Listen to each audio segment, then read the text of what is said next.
You have a choice of the Quran, the Bible, and affirmation depending on your faith.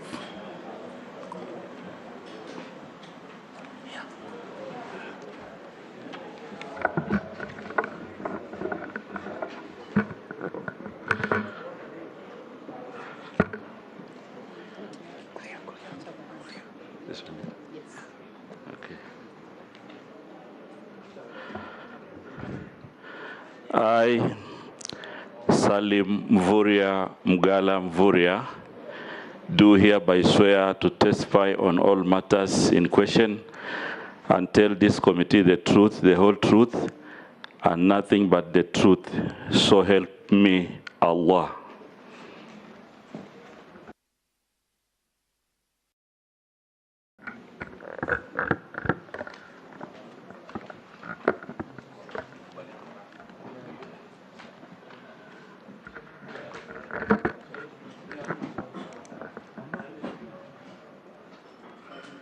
So sign it.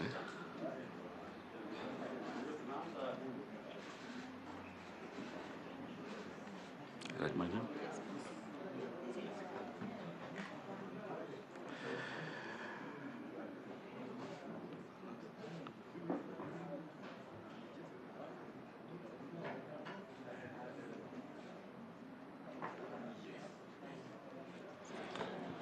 Honorable members, the nominee for the Ministry of Mining, Blue Economy and Maritime Affairs is before you. The Honorable Salim Mvurya, this is a committee of Parliament, the National Assembly, whose mandate under our standing orders, the law and the Constitution, is to test your suitability for the docket to which you are nominated. You are going to have a 90-minute engagement with the committee where members will ask you questions or make comments. You are advised to answer questions through the chair, as members will also ask questions through the chair. We encourage you to be concise and precise in your answers. Don't volunteer unnecessary and unhelpful information where it has not been sought, so that we can make good progress. We advise you that this is not an adversarial process. It's a process with a lot of candor, respect for the House and the nominee. But members will ask hard questions, firm questions, to which we expect honest answers. Once we finish the preliminaries, we'll give you an opportunity to, in 10 minutes, tell us the story of your life. And at the end of the proceedings, we'll give you another 2-3 minutes to tell us your final wish to the committee. We will introduce the members of the committee. The chair of the committee is the speaker. You are truly here. I'll ask the deputy speaker and members to introduce themselves. I'm Gladys Boss, member for Uasin County and deputy speaker of the National Assembly. Karibu. Thank you. MP Kikuyu. Yeah, my name is Opio Wandai, MP Ugunja. Junet Mohammed, MP Suna East. My name is Owen Baya, MP Kilifi North. Yeah, I'm Robert Mbui, MP for Kadiani. My name is Rehab Mukami, County MP Nyeri. I'm Ferdinand Kevin Wanyonyi, Member of Parliament Kwanza, Trans Nzoia County. My name is George Gitonga Murugara, MP Tharaka, Tharaka Nithi County. And mine is David Kosing, MP Pokot South, West Pokot County. I'm Abdul Rahim Daoud, MP for North Imenti, Meru County. Honorable Mishi Juma Mboko, MP Likoni constituency, your immediate neighbor. Thank you. Caleb Amis, MP Sabot. Abdi Shurie Balambala, Garissa County. Emase Mary, Teso South. Gikaria David, Nakuru Town East. Naisula Lesuda, MP Samburu West. We also have our clerk to the National Assembly and her staff. You'll introduce yourselves. Thank you, Chairman. My name is Sarah Kyoko. I'm the acting clerk of the National Assembly, and I have with me the Director, Audit, Appropriation, and other select committees, Ms. Florence Abonyo, and the Deputy Director, Legal Services, Mr. Michael Karuru, together with a raft of other staff assisting this committee. Thank you, Chairman. Thank you. Bwana Mvurya, we need you to deal with some preliminaries in terms of documentation. Do you have your tax compliance certificate? Yes, I have. Your Higher Education Loans Board? Yes, I have. Clearance with the Ethics and Anti-Corruption Commission? Yes, I have. Your certificate of good conduct from the DCI? Yes, I have. Have you ever been charged in a court of law and convicted of a criminal offense? No. Are you a dual citizen of Kenya and any other sovereign? No. You have your national identity card, the original? Yes. You'll pass on to the clerk's team together with the original documents for them to compare with what you already forwarded to us.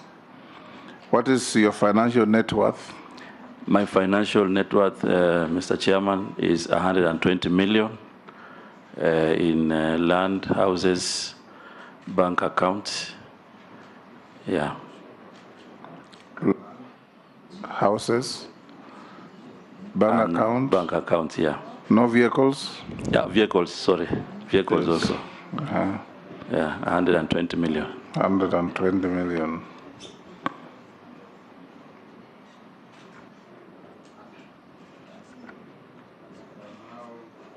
Give you your 10 minutes. If you take less, the better. The journey of your life up to where you are. Mm-hmm. Thank you very much, Honorable Chairman and members of this committee. I want to restate my names. Salim Mvurya, Mvurya.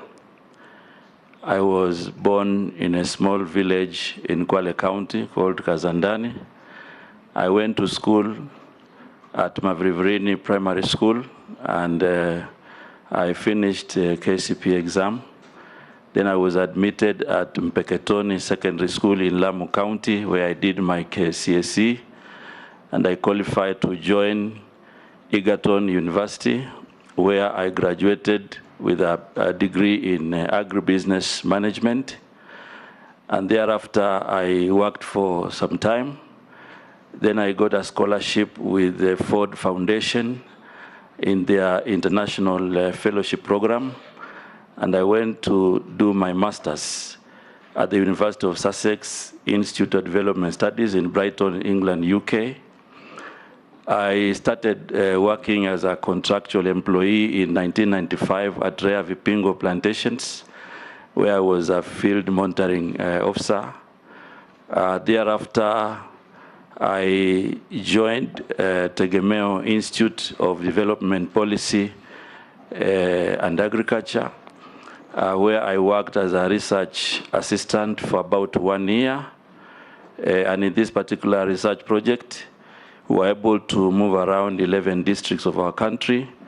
We were actually working on a project that is called the Agricultural Investment Program. Then after that, I was employed at Kwale Rural Support Program as a field officer. This is an Aga Khan Foundation project. And I worked for about 2 years. Then I was employed by Plan International in 2000 as a program officer. And within 1.5 years, I got a promotion to be a program unit manager. I also worked in the same organization as area manager, and also became acting country director at some point for 2 months. And within this experience as an employee of all these organizations, I was able to acquire a lot of experience in development planning and implementation. And therefore, in 2012, I decided to contest for the position of governor, where I served for 2 terms from 2013 to 2022. Within all these positions, Honorable Chairman and members, I was able to design and implement transformative programs in the areas that I worked. And one of the things that I have left as a legacy in Kwale County is the social development programs, economic programs, and also political transformation. In the area of socioeconomic development, we were able to begin a very exciting program of education we call Elimu ni Sasa, where we were giving scholarships to students, and as I was handing over, we had over 4,035 who were at the universities and 7,885 in the national school program, where we were paying for their fees in the 4 years of their schooling. In terms of economic transformation, as I left office, I left Kwale ready for economic takeoff. And also in terms of political transformation, I think we've been able to have a situation in the county where accountability and governance is one of the things that citizens look at in everything that is done. And I think we also made history to have the first female Muslim governor in Kenya through that arrangement. So I think I come here, Mr. Chairman and all members, to discuss with you this new responsibility of mining, blue economy, and maritime affairs. If you look at my journey, in all the areas that I have been in positions of leadership. In secondary school, I was a head boy and school captain. At the university, I was chairman of agribusiness, and also I have served in other capacities. I've been the chairman, Jumuiya Counties Pwani, a regional economic bloc, where we were able to develop a blueprint which was focusing on some of the resources that will be discussed today on blue economy. So I think I present myself to this committee and Kenyans being very sure that I have the competencies and the requisite experience to serve as the CS Mining, Blue Economy, and Maritime Affairs. So, Mr. Chairman, I'm looking forward to a very exciting discussion, because I think mining, blue economy, and maritime affairs is fairly a new ministry. But I think through the discussion here, through the collaboration with the National Assembly and all other stakeholders, we should be able to have a situation where we begin to rediscover the road to prosperity through this particular ministry. Thank you. Thank you, Honorable Chairman. Thank you, Salim. Thank you for those introductory story about your life. I'll now open the floor to members to engage you in the manner that I had said. Our time is 90 minutes, including the time already consumed. Let's try and keep time as much as we can. Deputy Speaker. Thank you, Honorable Chairperson. Honorable Mvurya, congratulations on your nomination as the Cabinet Secretary for Mining, Blue Economy, and Maritime Affairs. I just have one question for you. There's been allegations of corruption in relation to issuing of mining licenses and other permits in the mining sector under the Mining Act, where the Cabinet Secretary retains the power to issue those licenses. What will you do to root out the alleged corruption in that particular area? And also, we know you were governor of Kwale. We know that in May 2022, we had residents who had been relocated out of the area where the titanium mining is happening, and they actually had a demonstration because they said they had not received their royalties in relation to the mines, despite the fact that government is receiving almost 6 billion out of the mines, but the residents have not been compensated. You can enlighten us how you're going to cure that. Thank you. Kimani Ichung'wah. Thank you, Chair. Governor Mvurya, I would want to hear what you intend to do to stop the prevalent fishing or exploitation of our marine resources in our high seas by foreigners, especially what we hear huge Chinese vessels that come fish and process our fish in our high seas, what you intend to do about that. Two, Governor Mvurya, you have indicated in your statement of net worth on item number 24 that you are worth on net basis about 120 million. And I'm sure you did disclose how much you are worth by the time you are becoming governor. Maybe how much was that?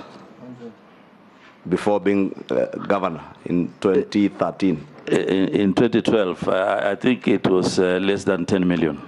Less than 10 million. And you've also indicated that your sources of income is your salary as governor of about 1.136 million. Yes, in gross terms. Yes. So assuming that's in gross terms, if you were to even take a tax of, on average, 35%, in 10 years, then you'd have earned about 88 million, 88.6 million. Did you have other loans or liabilities by the time you were governor? Did you have access to facilities like mortgage facilities? Have you taken up as governor any mortgage facility or car grants or car loans that you are servicing at the time you are governor? Thank you. Governor, you'll take 4, then you answer them together. Governor, I have had occasion to visit your county in the last parliament when I was chairing the Public Accounts Committee on the matter of royalties which were due from base titanium to the government. A number of issues arose, and even as we speak, some more issues have arisen. Specifically, the controversy surrounding the renewal of a special mining license for base titanium mining company in Kwale County, in total disregard to the concerns raised by the locals in Kwale about the grabbing of community land and expropriation of minerals by the said company, which has happened under your watch. Because you know, as governor, essentially you are the custodian of the community interests. These interests include land and other natural resources. So you are being accused by some people from your county that you had a hand in the renewal of this special mining license to base titanium company. Kindly clarify to us any role that you might have played in this controversial renewal of the mining license to base titanium. Thank you. Jeanette. Thank you, Mr. Speaker, Mr. Chairman and Speaker also. Chair, I would like to ask the nominee, because this ministry that he's been nominated for, Ministry of Blue Economy and Mining, deals majorly with issues from where I come from in Migori, 50 to 60%. Because the blue economy issue is a fishing issue, I want to ask him what he intends to do about fishing in that side of the country, restocking of fish production. What do you intend to do to revamp the fishing industry, which has collapsed in the lake region? What plans do you have? And secondly, the issue of mining. As you are aware, nominee, there is a lot of gold mining in Migori. And there are a lot of unscrupulous business people who have opened mines there, including companies from outside the country, Chinese, who are doing a lot of mining there for the last 5-10 years. So how do you intend to revamp that place so that the mining industry becomes productive for the people of that area, so that they can benefit from the mining instead of people coming there and mine gold, many kilos of gold, and disappear with it without even paying any taxes to the government? There's a lot of contraband mining that is going on there at the moment. Owen?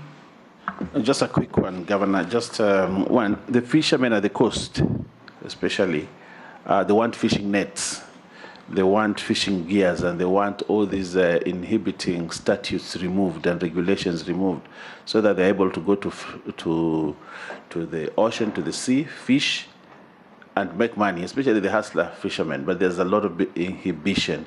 What are you going to do to ensure that the fisherman at the coast doesn't sleep hungry? Two, the former president launched a 10 billion fund, KMDF, that fund, 10 billion to assist fishermen at the coast. But up to now, I think it's like 3 years, we have not seen any impact. How are you going to salvage this fund so that it gets to the right fishermen, the artisanal fishermen, and all the people in the fishing industry to help the hustlers come out of their poverty? I thank you. Chairman, I forgot something. I forgot something very small. Yes. If you allow me. Yeah, Governor, there are these national fish quality control laboratories that were established in Kisumu, Nairobi, and Mombasa way back in 2017 through support from government of Spain. And they cost about 1 billion Kenya shillings. Up to date, there are staff deployed to these 3 laboratories, around 60 of them in total. But they are idle because there's no budget allocation, nothing at all is happening in these laboratories. Kindly help us understand what you plan to do with them. Yeah. Thank you. Owen, switch off your microphone. Salim? Pardon? Salim, you can now answer the floor. Thank you very much, Honorable Chairman. I begin with a question that has been asked by Honorable Gladys Shole on issues of licensing and corruption. I think in the ministry, before a license is issued, it's a process where the Mining Rights Board has to do vetting, have to look at all the applications before the CS issues the license. And I think, as you correctly put it, we are also living in a situation where we have people who would wish to benefit in that particular process. And that is why, if this committee is satisfied that I can hold that docket, we will immediately digitize that process so that those who want to apply for licenses do not have to run around looking for people in hotels for breakfast meeting or whatever. They can do it at a click of a button.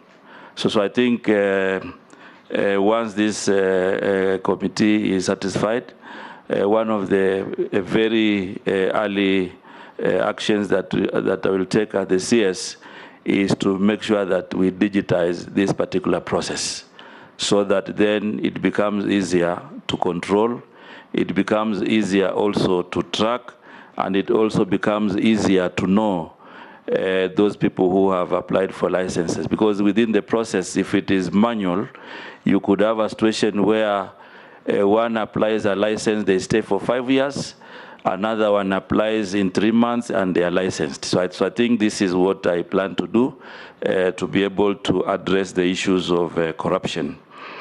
I also want to say that this event in May 2022, where Honorable has mentioned that there were residents who had not been compensated. let me say that in the entire, it's not just a one-off. I think we've had quite a number of issues with relocations and compensation, and these are issues that we will need to deal with them in the law. Because as you already know, Base Titanium is one of the big companies that has invested. But as a country, we have not had an enabling legislation. The legislation that we have is the one that was done in 2016. Before that, we had one that was done in 1940. So in between, I think it will be important for my ministry to work with the National Assembly so that we are able to have a legislation which can guarantee the rights of citizens so that they are not exploited by investors. And as a government, we need to rise to the occasion so that we have proper regulations on compensation. The other question by Honorable Ichungwa on exploitation of fish in the high seas. Let me say that as a country, we have an opportunity. If you look at the entire blue economy and marine fisheries, aquatic fisheries, we have an opportunity now to make sure that we bring synergy and we also bring sanity in the area of fishing. Most of our fishermen who go to the exclusive economic zone, they have had these challenges where the other international trawlers come and they steal our fish. I think, Honorable Chairman, it will be our responsibility as a ministry to make sure that we work with security agencies to protect these areas. As it is now, I think we have quite a number of issues in the EEZ, and these issues will only be dealt with if we have synergy with the other ministries, Interior and Defense, to make sure that we secure this zone. Because in this zone, we can easily triple our income. In fact, if we are able to invest in supporting our local fishermen, if we are able to support other investors in this region, we can actually raise the income from 27 billion to around 150 or even 300 billion in the EEZ, the exclusive economic zone. The other part of that question was personal from Honorable Ichungwa. Indeed, yes, in my term as a governor, I had loans which I paid and concluded with the various banks. And therefore, as I concluded my term, I didn't have any loan with anybody. The other question from Honorable Opio Wandai on renewal of license. I think, Mheshimiwa, that should be a wrong accusation. I did not participate in any way in renewing the license for Base Titanium. In fact, if you followed the discussions, I think we have been very emphatic in terms of a public participation process where wananchi will be involved, where county government will be involved in the renewal. And I think in most cases we have seen gaps and we raised them. So as I want to confirm that I'm not party to this special. Point of clarification. Yes, Wanda. I didn't imply that you did the renewal, because that wasn't your role at all. Yeah, but facilitating. The accusation is that you could have influenced the renewal of this special license. Yes. And that's what I want to confirm, Honorable Member, that I did not in any way influence the renewal of the license that they now have. I think that is a wrong accusation. The other question from Mheshimiwa Junet Mohammed about fishing in Migori. I'm sure Mheshimiwa, you are speaking on behalf of Migori, but I think I want to broaden the response because I'm sure other members from Kisumu and other areas would be interested to hear. What the plans we have for inland fisheries is, first of all, to grow the cage fishing so that we can expand the horizons of fishing in that area. And then one of the things that we can do once approved by this committee is to make sure that we support the fishermen with storage facilities. A lot of fish goes to waste because of a lack of storage facilities. So we should be able to support fishermen in the lake region and many other areas with storage facilities, and also try to put them together either in BMUs or cooperatives so that they can be able to access funding. I'm sure my colleague who was here before me on cooperatives has talked a lot about the Hustler Fund. So I think this is one area that we would wish to provide leadership in the fishery sector to put together fishermen so that they can be able to get loans and any other facilities that they could have. And also in the other inland fisheries, like in Lake Turkana, which would be of interest, I want to say that right now we have an opportunity. We have a good market for mango tilapia, and I think they will also benefit from a lot of storage so that they can make that industry a 2 billion income facility in Lake Turkana. That notwithstanding, Mheshimiwa, is the issue of restocking, which I think the fisheries team have been working on, and that is why we have centers of excellence in Kisumu so that we can improve the aquaculture in that area. The other question from Mheshimiwa Junet related to gold mining in Migori. And I want to combine this with the other areas that have deposits of gold, I think Kakamega and other areas. Right now, Kenyans are not benefiting from this gold because, one, that gold has not been quantified. Secondly, that gold has not been checked in terms of quality. Secondly, we have a lot of artisanal miners who don't have the skills. I think we've seen even in other areas where we have had deaths. So I think what we plan to do in this area, first of all, Honorable Chairman, this is an area where government has to come in. We can't have a situation where we don't have data, where investors are the ones who are telling us how much gold. So I think the first thing that we will do now for entirely all the minerals in Kenya, we will have a geological survey, which I think there's a process which has already begun. And that process has to be concluded so that we can know which is where. Then we can do ground truthing to confirm the quantities. And in this area, Honorable Chairman, the ministry will need the support of this House so that we have a lot of budget to make sure that we have a lab which can function. The one we have here in Madini House does not have equipment to even know the quality of gold that is produced in those areas. Then secondly, we need to invest in processing so that we are able now to help the people of Migori to benefit from the gold that they have. And I think it is possible to have a functional processing facility. I think Ghana have done it. There is no way Kenya can fail to do it. I think if we put our efforts together, we can improve our capacity in mineral processing.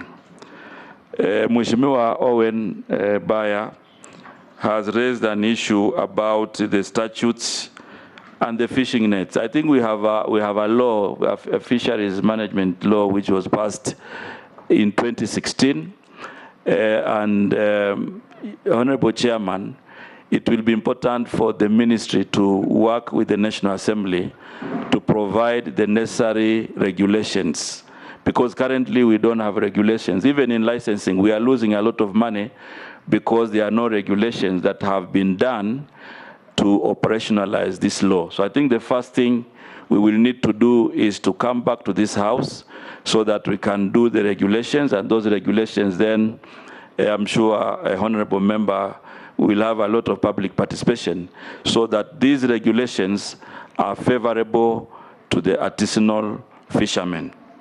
The other thing we want to do, or once approved by this House, we can do in your area and many others, is to make sure that we position strategic areas where we will have collection points, well equipped with storage with ice, so that then fishermen do not have to sell on the same day. Fishermen can be able to have a negotiating power. Currently, if you get fish around 8 a.m., if you can't sell by 2 p.m., then you are at the risk. So I think that contributes to a lot of losses. So I think one of the things that we can work together with this House is to make sure that we actualize the landing sites in the various areas that have been suggested. The other issue from Mheshimiwa Owen is the issue of 10 billion, which was launched by the former president. I think it will be of my interest, once I'm through with this process, to work with the leaders in that area to make sure that this money can be able to benefit the right people. Mheshimiwa Opio, there's a question on the labs. My first assignment after swearing would be to make sure that the lab in Kisumu is functional, the lab in here Nairobi is functional, and the lab in Mombasa. If we don't have functional laboratories, then we cannot talk about fisheries as a serious venture. So I think this is an area that we can still work together and achieve a lot. Thank you, Honorable Chairman. Thank you, Salim. Next, Daud. Wacha nianze na Mama Mishi. Mama Mishi, Daud, Kosing, George Murugara. Ferdinand, you also want? And Ferdinand. I'll come to the back. One intervention, one question each. Thank you, Honorable Speaker. Honorable Speaker, before my questions, I just want to applaud Honorable Junet on the issue of the royalties as per the mining in the coast region. I'm just citing Kwale on titanium and also Taita Taveta. It's high time maybe, if you approve, you can come with amendment. Instead of getting only 10%, maybe we can have 20% and more.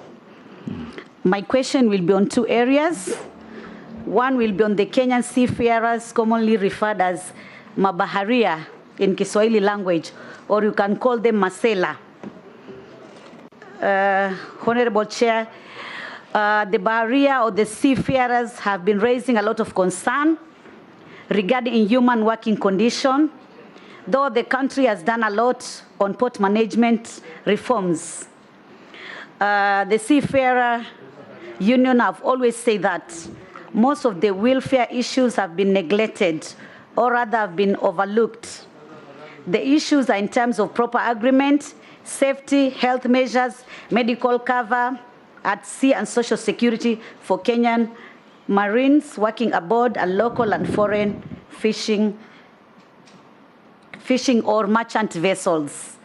Honorable Chair, these seafarer or the Baharia have been having all these challenges, but they fear to talk about it publicly because they think when they put their voices, then they're going to lose their jobs.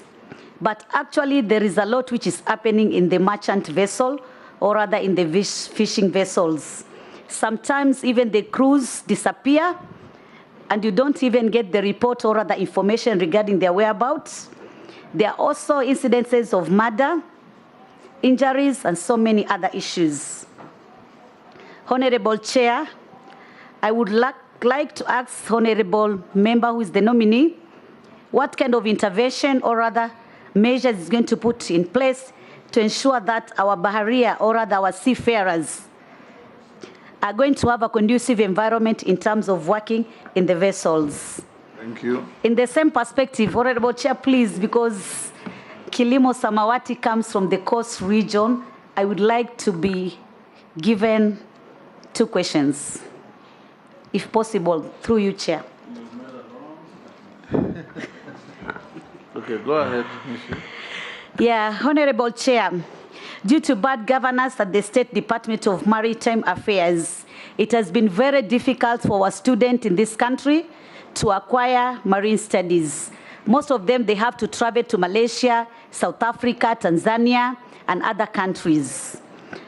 I don't know whether the Kenya Kwanza government has some proposal to ensure that we strengthen Bandari College, TUM University, and other institutions in this country so that we prevent our students from traveling all the way to all those countries. The other issues, I'm going to say it in Kiswahili, and it is about our fishing folks in our country. Wavuvi wetu hivi karibuni wamekuwa na shida sana ya kuambiwa ya kwamba lazima walipe coxswain fees ambayo inakuwa takriban 180,000. Hata kama unapeleka kiboti kidogo, unapeleka dau, unapeleka ngarawa, unaambiwa ulipe hiyo fedha. Na hawa ni wavuvi ambao ni maskini sana. Vile vile pia wengi wamekuwa wakifurushwa katika zile tunaita landing sites. Na zile ndio sehemu zao tu za kuweza kutengeza shed, kuwa pengine na choo na kuwa na store ya kuweza kuweka bidhaa zao. Kwa hivyo nataka nimuulize mheshimiwa aliyeteuliwa ya kwamba atashirikiana vipi na Wizara ya Ardhi kuhakikisha ya kwamba zile landing sites ambazo zimeweza kuchukuliwa na mabwanyenye na kuweza kujenga mahoteli mpaka kupita ile nafasi ya kisheria ambayo inaachiwa wavuvi zinaweza kuregeshwa kwa serikali, kwa sababu hizo ni ardhi za serikali. La mwisho ni mambo ya port police kuweza kusumbua wavuvi wakiwa baharini, wakiwa wanafanya shughuli zao za uvuvi.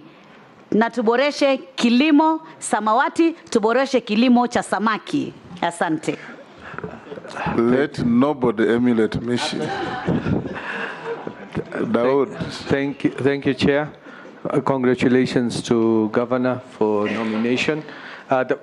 Some of the functions of your office, if you are confirmed, are mineral exploration and mining policy, inventory and mapping of mineral resources, mining and mineral development.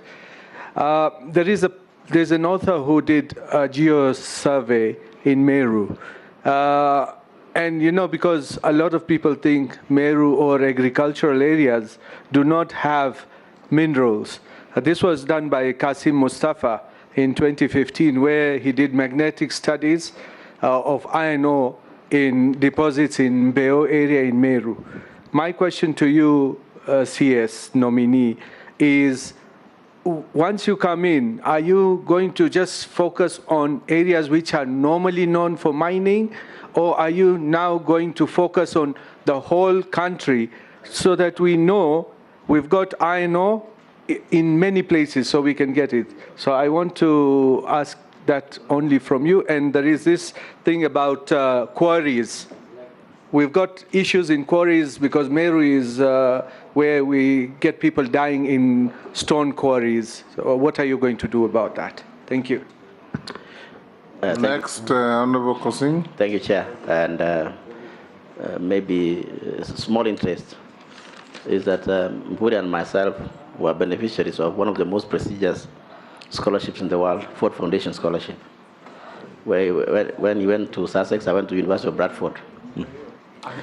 So that was leadership scholarship, very prestigious in the world. However, that aside, now back to job.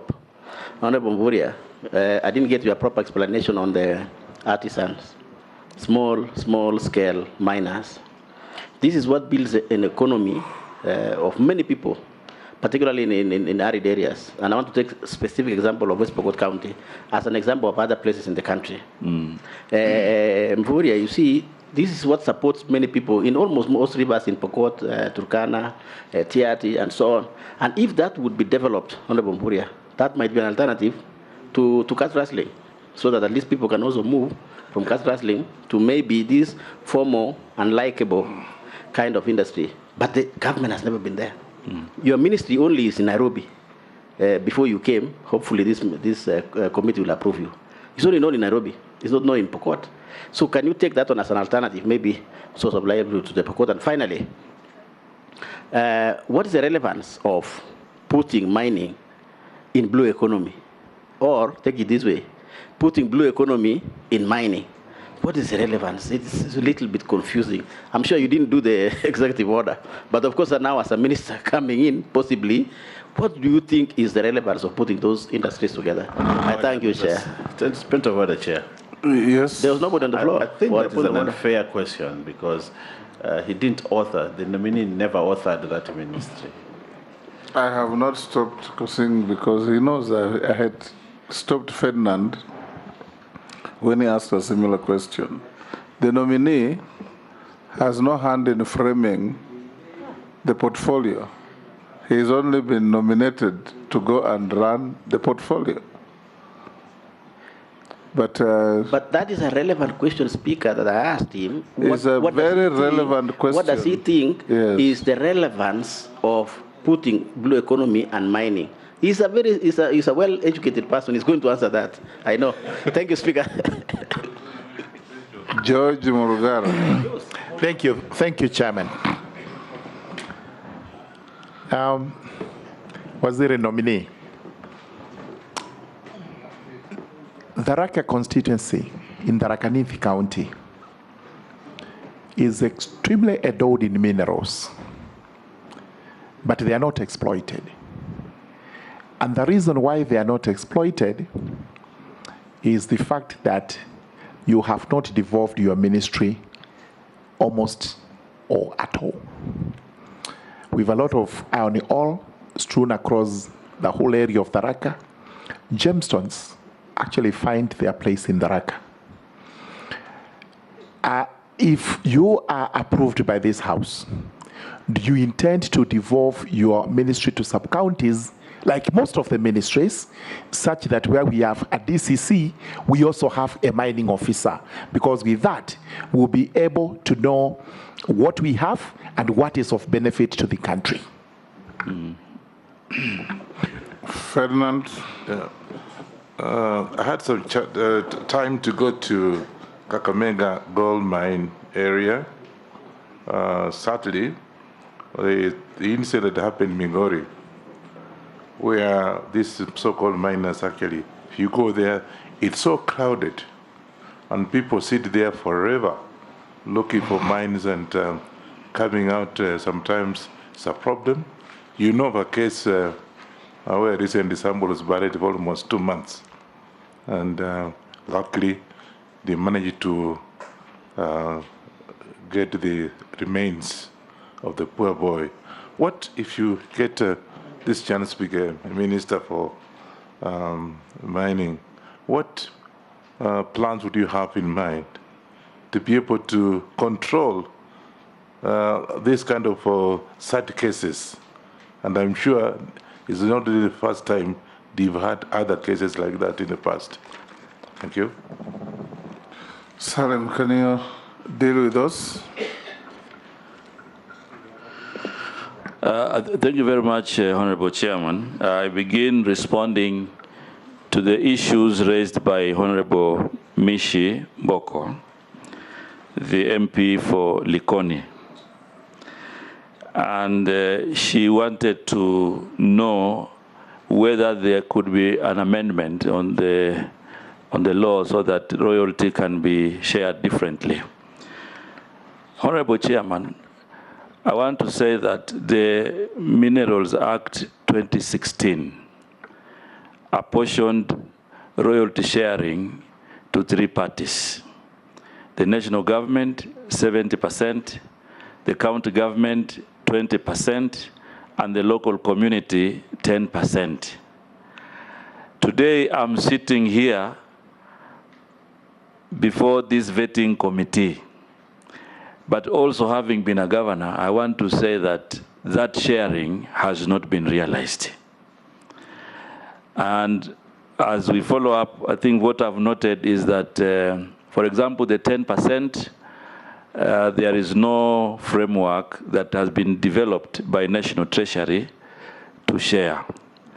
As late as last 2 months, that is when there was an opinion that the 20% can go to county governments without any subsequent legislation.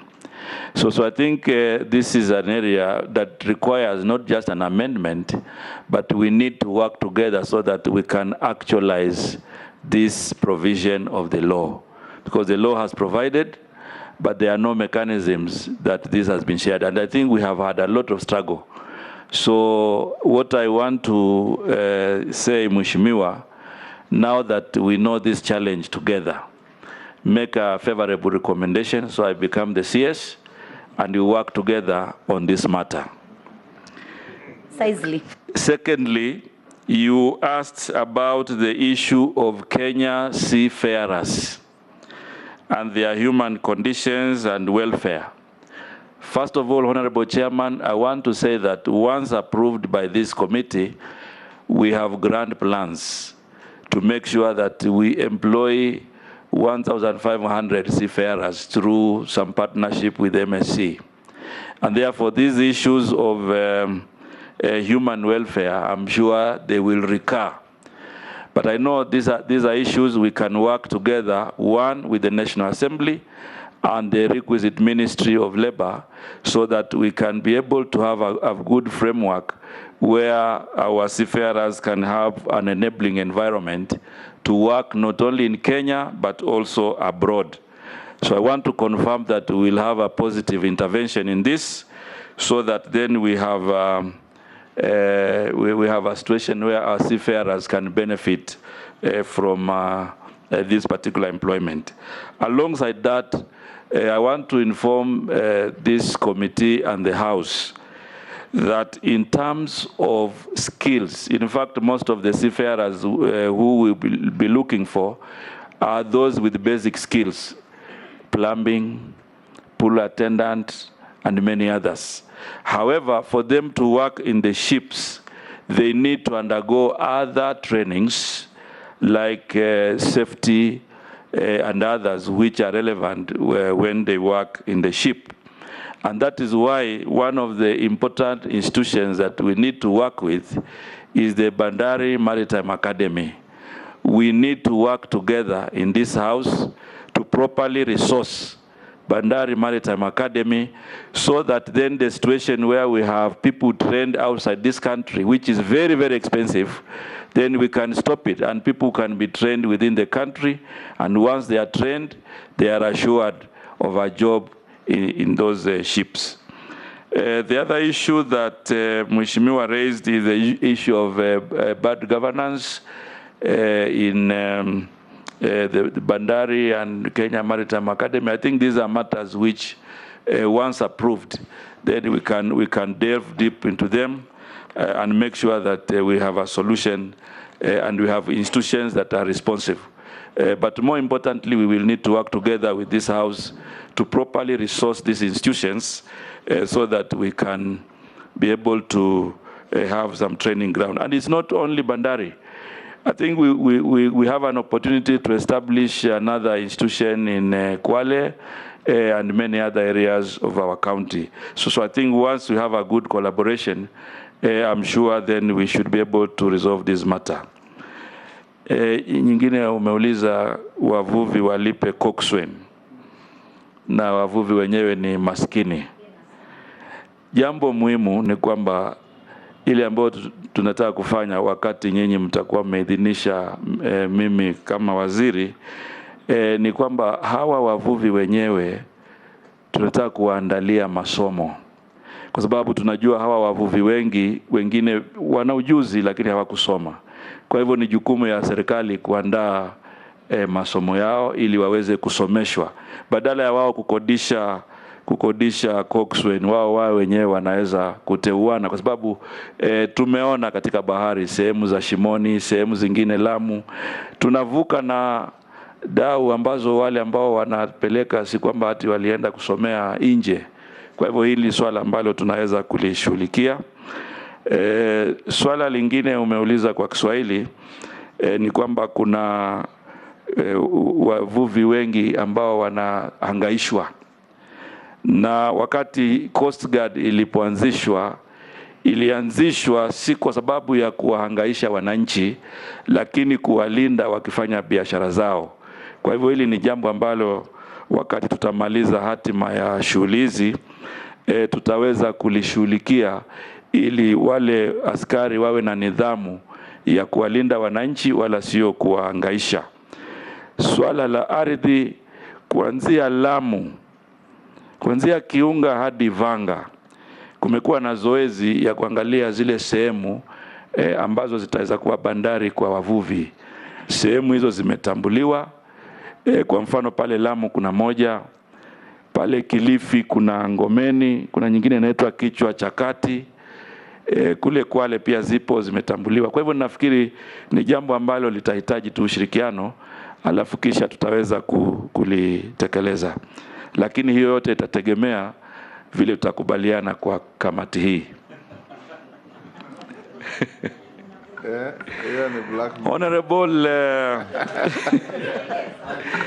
Honorable Rahim, I hear you.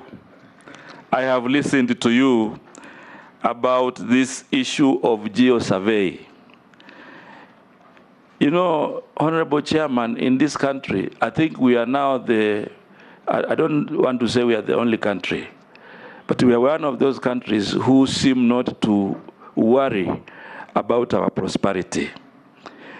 We cannot have a situation where the government does not have data. We rely on data from, like now the one you mentioned in the geo-survey, from private people. How do we control? That is why it is important for the ministry, through your approval, to make sure that we invest in geo-survey for the entire country, so that we know what is in Meru. If Meru has iron ore, then we can be able to know we have it. If in West Pokot we have minerals, then we know we have it.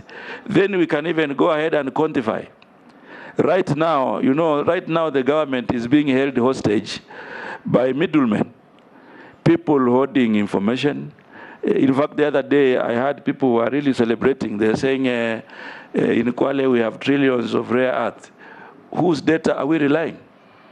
So it is important that the entire country, the ministry is facilitated. We look at the gold in Western, we look at the gold in Migori, and we should have data. And in my view, the government should be telling investors, we have this kind of minerals in a certain region.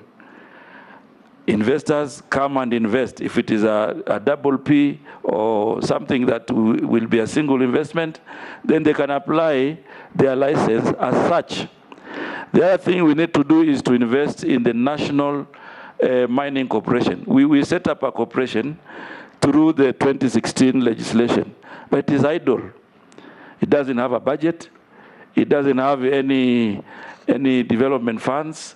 So I think once approved, these are some of the things that we will need to work together so that then we are able to rescue and rediscover our country. Because if you look at what we have, we really are sitting on a lot of prosperity.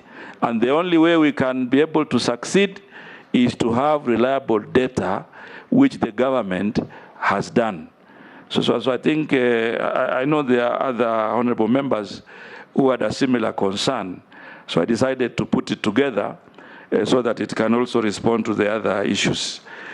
On the issues of quarries, Mheshimiwa, I think having been this nominee for these few days, you know, I've been looking at some information.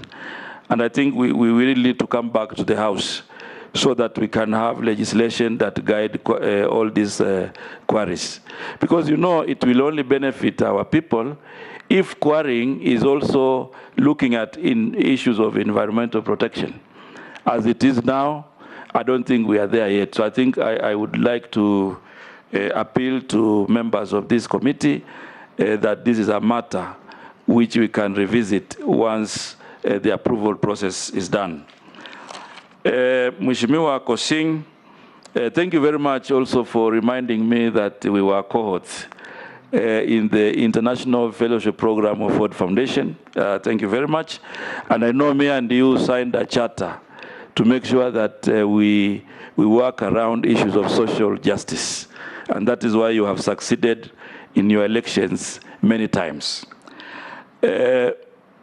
Honorable Chair, this issue of artisanal miners, this is an area we need to invest in.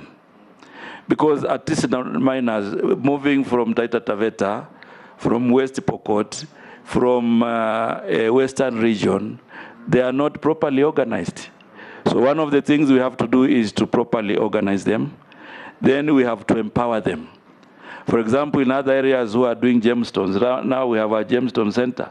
We need to empower them so that we can cut them out of middlemen. So I think one of the actions that will be very, very important is to make sure that, first of all, we identify them, because right now they are not even, you can't even know who is an artisanal miner. They are very erratic, so we need to put them together so that they can be officially recognized, they can be trained. And this training is not a school training. We are talking about a skills training. And now the good news is that we have Taita Taveta here, which is a center of excellence for minerals and mining training. So we can take them there so that we can empower them. I think Mheshimiwa George from Taraka, I'm sure that the issue of gemstones and iron ore in Taraka that have not been exploited, I think is the entire issue of knowing which is where. Right now we have 13 offices in the country. We have 13 because the ministry divided the country into 13 regions. So we still don't have staff in every county. But that notwithstanding, we need to, first of all, invest in our geologists. They have trained, they have papers, they have skills, but they don't have the equipment to function. Madini House is just here to look at the quality of our minerals.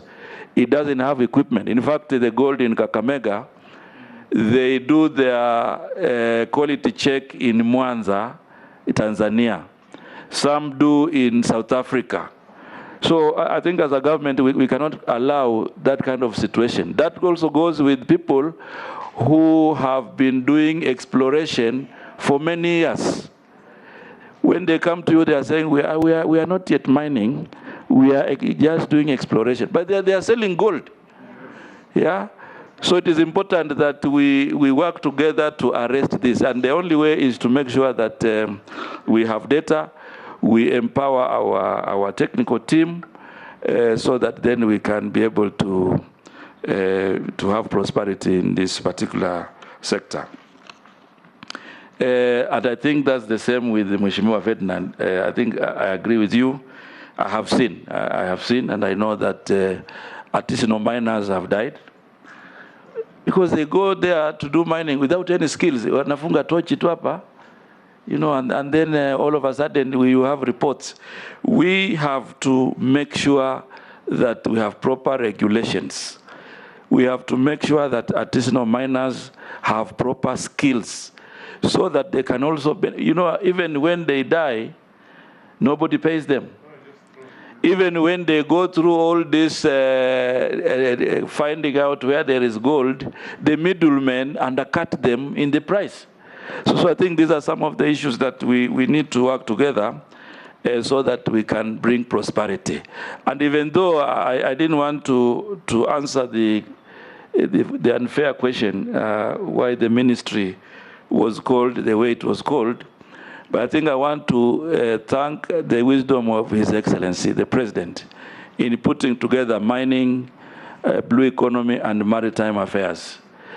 In the blue economy sector, in the oceans, in the lakes, in the rivers, we have a lot of minerals. So I think there is a lot of relevance in putting it together. Thank you, Honorable Chairman.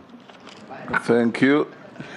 Naisula, Mukami, Gikaria. Naisula, did you raise your... Yes. Yes, Naisula, then Mukame. Thank you, Chair. Listening to you, the nominee, it feels like as a country we're really underfunding mining, and we're not taking it seriously. And I'm sure through your interactions with the ministry and the ministry officials as you are preparing for this vetting, how will you be convincing Cabinet and even Parliament for more funding so that you can execute your work better? The second question is the issue of environment and ensuring that you do your work, but safeguarding our environment and also the interests of the communities. And then this one just is a thought. Where I come from, and especially in the north, there's this long-standing theory that the reason we will never know peace or why we will not have security is because the area is filled with minerals, with oil, with all that. And finally, when we saw oil in Turkana, it almost confirmed the theory. And I know that we have so much minerals as well, even from my own county. I just want to pick your mind and how you'll be working with your counterpart at the Security Ministry to see that we have peace in those areas so that you can explore some of the minerals that are there. Okay. Rahab. Thank you, Chair. Congratulations, Governor, for your nomination. We all know minerals can be a great source of income for local communities and the country at large. How are you going to enable the country maximize the revenue and the profit? Because you know most of the time people will go for the minerals in Turkana, and the Turkana people will gain nothing. Thank you. Gikaria. Thank you, Chair. Mine is just on one aspect. You know, mining is a very big issue here in the country. But once they have done their bit, they have taken the minerals and they have gone decommissioning. I would really want Waziri to explain how we'll handle the decommissioning aspect of those areas that have already been taken care of. Secondly, I've had him asking for more funding to do a geophysical survey. To my recollection, just this year, the former president had unveiled a report, or an airborne report, of all where we could.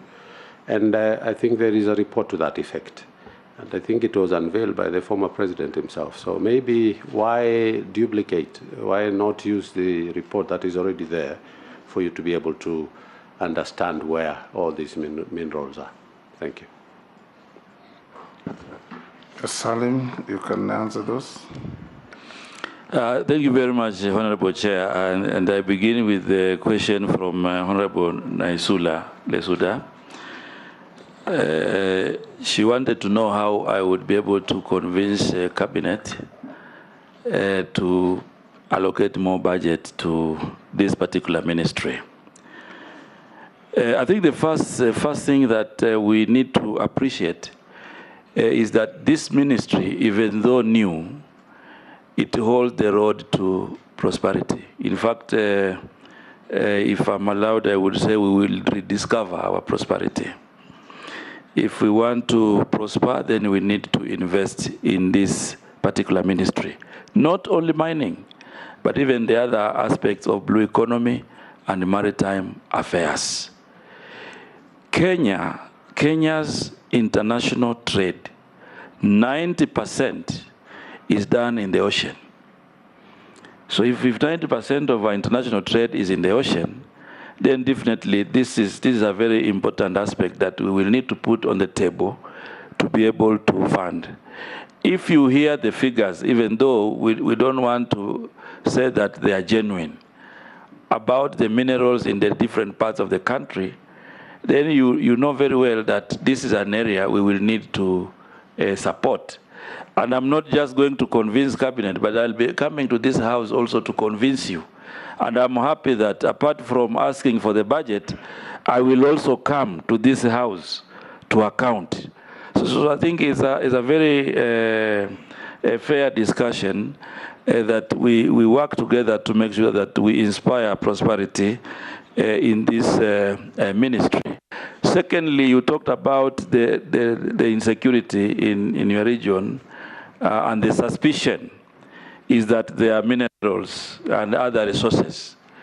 You know, Honorable Chairman, if we are able to quantify what we have where, if we are able to determine how we share, because I'm sure all this insecurity is because people want a pie of the cake.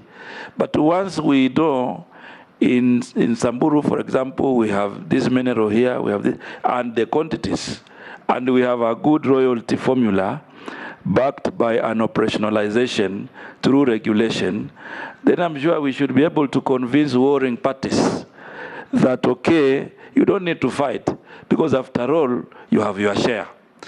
But you know, some of these issues are also caused by people who have interests, who never want to see peace in that region because they want to be explorers all the time. So the only way is for government to provide leadership, the ministry to provide leadership to make sure that we have a total control of our resources in the country. Environment. The issue of environment, I think once a license is issued, one of the conditions is that whoever is going to invest, they have also to show how they are going to take care of environment. So I think it will be the responsibility of the ministry to enforce that. Because even before they do any other thing, they have to do an EMA report. But when they are confirmed, they have also to do an action plan on how they are going to take care of environment. So I think that is something that can be done. Mheshimiwa Rahab talks about the actions that we will be able to do to make sure that we benefit from revenues and profits from minerals. I think, Honorable Chairman, there are quite a number of legislation that we will be coming here to propose. I give an example of cement. You know, cement in this country, clinker is being imported from India and Egypt. But when you go to Garissa, you have gypsum. When you go to Kitui, you have limestone. When you go to all these places, limestone is not an issue. So I think what we need to do is to have a policy on value addition and processing, so that whatever we have in our country, then we don't need to import. And I think one way of getting maximum profit is to make sure that we add value and we process. There's no reason why the private sector is importing tons and tons of clinker from Egypt, from India, and other countries. If we can give incentives, and one incentive is to declare those areas that have gypsum like Garissa, Kitui, limestone, and other areas, we declare them export processing zone, so that the investor investing in that area does not have to incur other inhibiting taxes. And I think that can give us leverage in terms of benefiting from minerals. Decommissioning aspect, I think, as I mentioned, when somebody gets a license to mine, when the period expires, then they are supposed to have an action plan on how they leave site and how they handle the issues of environment. Mheshimiwa Gikaria, this airborne report, it is there, but it's not complete. And even if it is completed, you know what it only shows are rates. For example, if you overfly a certain area with iron ore, it will indicate a red. We need money to go back to do ground truthing, where now our people go to the ground to establish the real quantities in those areas. Right now, the airborne survey will only show you we have gold here, we have this one here, but they will not show you the economic value of those minerals. So I think we need a budget to be able to go down and make sure that we have specific information. Thank you, Honorable Chair. Thank you, Salim. Just one or two questions and comments. You have been assigned a wealth creation ministry. I've not heard you tell us how you can turn this portfolio into mega wealth for Kenya. For example, our maritime now extends 450 nautical miles from the shore. We extended this when I was foreign minister from 200 to 450. Like Ichungwa told you, countries bring motherships to our territory. They take our fish, they process our fish, they label them products of their countries and export from there. What are you going to do about it? We have the second largest freshwater lake in the world as part of our territory, Lake Victoria. Together with your colleagues in East African Community Ministry and Security, you have to secure our fishermen in Lake Victoria. They are at the mercy of our neighbors. Ugandans come for 200 kilometers from Entebbe to abduct our fishermen 5 kilometers offshore from our territory. You must secure that. 3, this country has enormous mineral wealth, like you have rightly said. There's a Belgian publication I read that equated Kenya's mineral wealth as being equal to Saudi Arabia's oil reserves. How are you going to convince Parliament to give you enough money to map out, to have a proper mineral map of Kenya? If you look at the map of Australia, it tells you exactly what is where. That should be your starting point.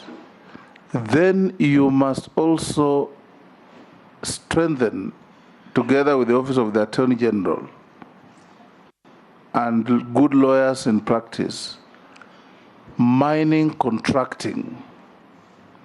You see, foreigners just come here, they sign on a piece of paper with some villagers and start scooping our minerals, are going away with them. It's happening in Makalda, it's happening in Lolgoria, and it's happening everywhere.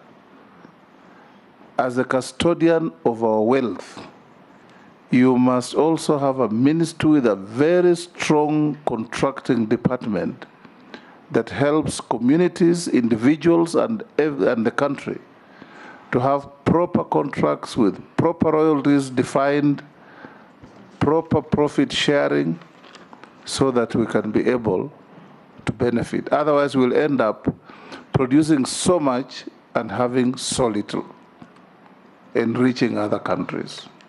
So your work is cut out for you. If you want to comment on that, you can. Then you can have your 3 minutes to say your last wish. Thank you, Honorable Chair. And I think the work that is cut for me, I want to confirm I'm up to the task, Honorable Chairman. I agree with you. This ministry is a wealth creation ministry. Wealth creation in the sense that we have a lot of opportunity, enormous opportunities to grow our income as a nation. And if you look at the fisheries, for example, if we are able to secure the exclusive economic zone, and we are also able to entice trawlers to be able to go deep sea, then we can even talk about In a year, we can even get 350,000 tons of fish from that particular region. In the same breath, if we are able to have a mechanism, a fiscal policy, which can be able to be enabling. Because, for example, Honorable Chair, you might be surprised. If you are a foreigner and you are fishing in our waters and you come to fuel in the country, it is cheaper than a local who is fueling here and fishing in the same area. So the area of levies on fuel, we need to look at it. The other area, Honorable Chair, is the area of shipping line. You know, we have an opportunity if we had a functional national shipping line. We can even double our profits at the port of Mombasa. I don't want to mention some countries. It might cause diplomatic row. But I want just to say that there are countries you can't imagine who have surpassed us in the area of just, by only having a shipping line, they've been able to double or triple their revenue. So if we are decisive, and I'm counting on this House, so that we are able to explore our maritime capability, we can double. As I mentioned earlier, Turkana alone, Lake Turkana alone, a small intervention will double the revenue to 2 billion from one lake. By just getting this mango tilapia, which I'm sure my friends might be aware, mango tilapia, which fetches good price in DRC, in Lubumbashi and Kinshasa. If we are able to add value in Lake Turkana, we double. If we are able to also work within Lake Victoria, Lake Naivasha, we can double. But there are decisive issues, Honorable Chairman, that the Ministry and National Assembly have to make so that then we are able to realize these gains.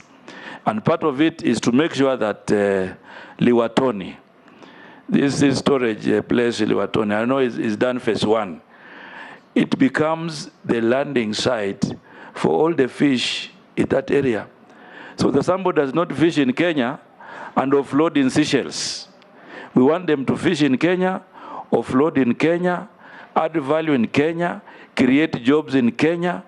And I'm sure we are discovering, because Wananchi Marine was doing very well. We had youth and women employed. So if we can functionalize Liwatoni, if we can functionalize all the other areas we have identified as a ministry, then we are able to double our income. I agree with you, Honorable Chair. We need to work with the Minister of Defense, Minister of Interior, to make Lake Victoria secure, so that we don't have a situation where our people are held hostage. I know the Coast Guard may have done their part, but it's high time we need an integration of interventions in security so that we are able to secure our people. I think the other issues, Honorable Chairman, are also points for agreement and concurrence.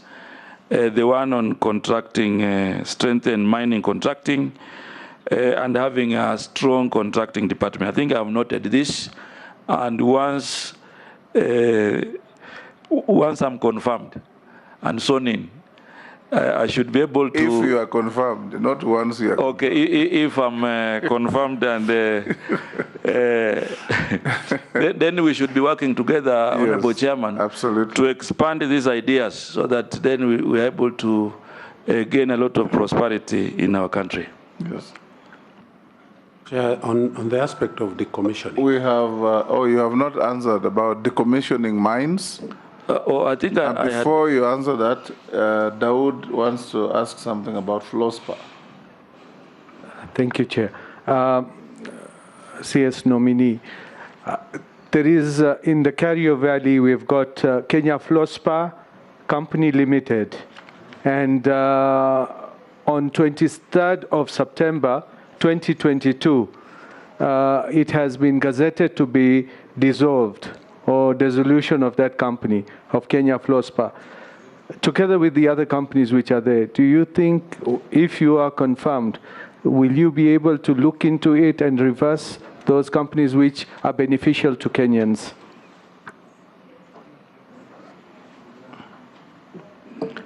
Okay, the issue of decommissioning, I think I had said, Honorable Chair, that within the law we have a process when mining is complete, then there are processes that have to be followed. And part of it is environmental protection. Part of it is their social issues, because they normally do a social impact assessment. So then we measure them, within those parameters so that we're able to decommission. Mheshimiwa Rahim, I want to assure you that this issue of LOSPA, even now I don't have details. It is a matter that we can work together, get the details, and make proper recommendations on how to move forward. You have 3 minutes to tell us your last wish. Bwana Mvurya, what do you want us to do with you and for you? Thank you very much, Honorable Chairman and members. And I want, first of all, to thank you for this discussion, which has been very fruitful. Secondly, is that I've been a leader in transformation, I think, from my experience. And I'm appealing to this committee to find me suitable to serve in the Ministry of Mining, Blue Economy and Maritime Affairs. I think the last is a question, maybe to the chairman, Honorable Chair. Maybe I also want to ask this committee, what is that one expectation you have on the CS Mining, Blue Economy and Maritime Affairs? To create wealth. We told you you are a wealth creation ministry. We expect you not to dish out mining licenses to friends and foreigners for free. We expect you to protect local interests of Kenyans. We expect you to act as a nationalist, not a sectarian king. We expect you to do many things. You are very successful as a governor in Kwale. We expect you to transform and translate that success to the national arena. Yes, Ishungwa? Chair, maybe if I could just add to that, Governor Mvurya, when he served as governor, he was called mtendakazi. So tunatarajia utakuwa mtendakazi ukiidhinishwa kuwa waziri. Vile ulivyokuwa mtendakazi kama governor, uwe mtendakazi kama waziri. Okay. And I must salute you for your humble positions. A governor of 10 years, to have what you have said you have, if you have told us the truth, also reflects well on you. Thank you, Governor. Thank you, Waziri nominee. We wish you well. Thank you. You can now take your leave. Chair, on a last point of order, now that you raise that issue of the net worth, yes, is that your individual net worth, or could there be other assets held in the name of your wife or wives? I think the question here is you net worth. Yes, is individual net worth. You may have other properties and assets held by your wife or wives. No, if they are held in those names. Are they yours? No, they are not mine. They are not mine. Okay. So, Honorable Chair, thank you very much. I want to confirm to Honorable Ichungwa that yes, it is possible, and I'm ready to transfer the skills that I had in serving the people of Kwale to the national level, and that you can count on me. Thank you very much. Well done, and we'll let you go to your other duties. Please, if you are confirmed, serve Kenyans well.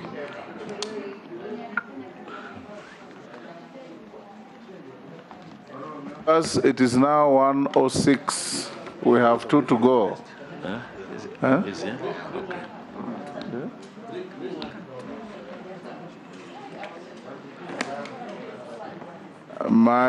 Your clerk tells me lunch is served, so I'll give you 30 minutes to have a quick lunch and resume at 1:36. 1:36. 30 minutes only lunch break.